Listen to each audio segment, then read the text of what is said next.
अस्सलाम वालेकुम जी। पंजाबी बैठक ते अज गल होई कि इंडिया ते आस्ट्रेलिया का जोड़ा फाइनल होया कल बड़ा मज़े का मैच होया।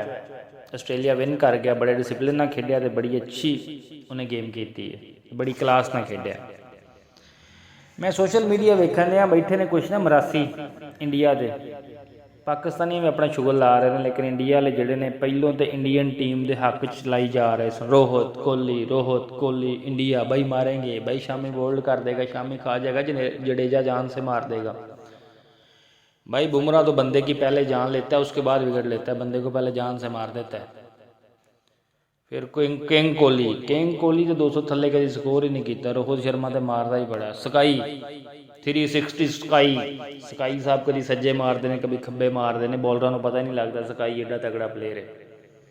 उस तो बाद पता नहीं केड़ा विच एक एयर जिहा पाया है KL राहुल, क्या बैट्समैन है यार, बहुत मारता भाई।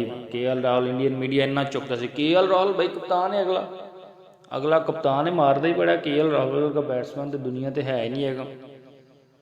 रोहित भाई वर्ल्ड कप हमारा है, कप हमारा है। मैं तो एक वीडियो वेखी हैरान रह गया। उन्होंने सैलीब्रेशन में सारी जी प्रैक्टिस की किमें गल दे पाने ने, जोड़े मैडल शैडल ने और पर वर्ल्ड कप की ट्राफी चुक के किमें उन्हें इंजॉय करना, सारा कुछ करके सन। फिर बद किस्मती हुई बेचारे आस्ट्रेलिया जित गया। फिर उन्होंने ही मरासियां जोड़े अपनी टीम के हक च डगा लाते सन, उन्होंने इंडियन टीम के खिलाफ डगा लाया। वो डगा लाया चुर साहब, भाई खेलना नहीं आता इनको, बस पनौती है, ये है वो है। यार राहुल या उसके है कोहली जोड़ा वो बैड लक ही बड़ी है। कोहली जोड़ा पनौती है, ट्राफी जित ही नहीं सकता। ठीक है, कुलदीप यादव ने विकेट नहीं ली, फलाने ने विकेट नहीं ली, फलाने बैटिंग नहीं की, KL राहुल ने गेंदा बड़ियाँ बीट करती हैं, सारा वर्ल्ड कप खराब करता है। भाई तुहानू पता सी इहो कुछ ने, पहलों इन्नियां तरीफां दे पुल ना बनिया करो। पाकिस्तानी नूं अपनी औकात का पता हुंदा ना, ते पहलों फिर एडे पुल नहीं बनते कि ये कुछ कर पता कि इन्हें यह कुछ ही करना, कभी जित के कभी हार के। तुसीं तो बई अखीर कर देंदे जे, पहलों तुहानूं भगवान बना देंदे जे, बाद इंसान भी नहीं जे मानते उन्होंने सारे। बंदे दे पुत्र बनया करो। इंडियन मीडिया ने सारा मामला इन्हां दा खराब किया है। जो 1.25 लाख बंदा उत्ते बह के, मैनूं लगदा अपने क्राउड के प्रैशर नाल ही मर गए इंडिया वाले। 1.25 लाख बंदा नारे लाई जा रहा, पता मेरे को गलती हो गई है, 1.25 लाख बंदे गाल ही बड़ी कढ़नी, उत्ते खे परफॉर्म करना किसी ने। बई अखीर वाली गल है तुहाडी,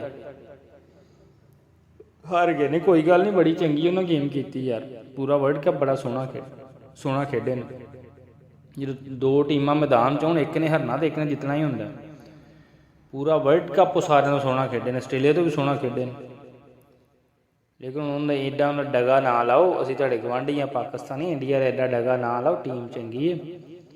ठीक है, पहले चुक भी तुसीं बहुती देंदे जे ना कि इहो जी टीम पूरी दुनिया ते कोई नहीं, ते बाद फिर जलील भी तुसीं हुंदे जे, फिर गालां भी तुसीं कढदे जे। यार बॉलर अच्छे ने बुमराह शामी होनी, लेकिन बाई टोटली एवरेज बॉलर ने।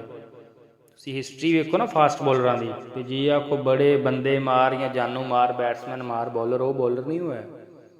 रीजनेबल ठीक बॉलर ने, अज के हालात के मुताबिक अच्छे बॉलर ने, लेकिन तुसीं उन्होंने बना देंदे जे कि ये गलीन मैगरा तो भी चंगे ने, वसीम अकरम तो भी चंगे ने, सारे क्या बॉलर ने। बैट्समैन कोहली तो रोहित जोड़े ने, उन्होंने कोई सामने नहीं, बाकी सारे वो कुछ ही ने, बाकी सारिया टीमां वर्गे नॉर्मल ने। लेकिन ये कोई गल नहीं, टीमां हारदियां रहिंदियां वर्ल्ड कप, मैच हारदियां रहिंदियां। हौसला करो थोड़ा जिहा, सबर नाल, तहम्मुल नाल। आहो।